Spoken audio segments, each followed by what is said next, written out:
Dr. Lee, in your Schaefer-Harrington-Hoskin lecture, you talked about improving patient outcomes by combining both science and art. Could you elaborate on that? We are fortunate to be at a time when there are some tremendous discoveries and great technology that we can use to take better care of our patients. If you think about just the changes in the last 10 or 15 years with OCT, both posterior and anterior chamber, with the new ways of doing diagnostic testing for visual fields, with all of the exciting innovations that are being tested right now for monitoring metabolic states, for in vivo functional assessment of how the ganglion cells and the nerves are doing, that's tremendous work. And so what we have is the opportunity to use these technologies or the science to actually improve what we do as physicians, because they'll help us do a better job.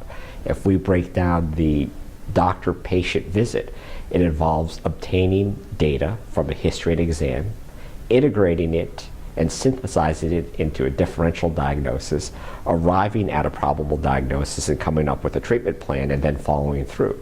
Each and every one of those steps, we're in a position to take advantage of technology and science to be able to do a better job. All of the great randomized controlled trials that the National Eye Institute have funded has given us guidance on what to do with patients in different conditions of glaucoma. So the science piece is we can actually put all these together and integrate it into a new way to help each and every one of us do a better job of looking after our patients. Now for the clinician, I mean, what does he got to look forward to? Can you give some highlights as to what you think they get to look forward to in terms of the art and science of what's coming in? So for the clinician, all of this technology is going to help us do a better job because we'll get the information we need at the time we're seeing the patient. So we won't have to try to remember everything. It will be right there to say, in this person, you might want to think about this. The art piece is where the value of being a physician gets re-emphasized. All of us think about the old days of a family physician that's kind and wise and just helps us deal with our condition.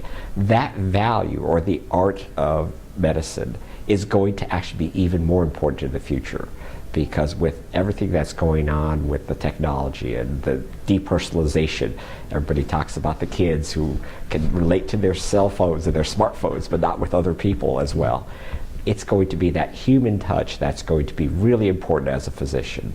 And there are lots of things that we know that we can do to help all of us be able to meet the needs and expectations of our patients in terms of that human touch and human communications. Thank you, Dr. Lee.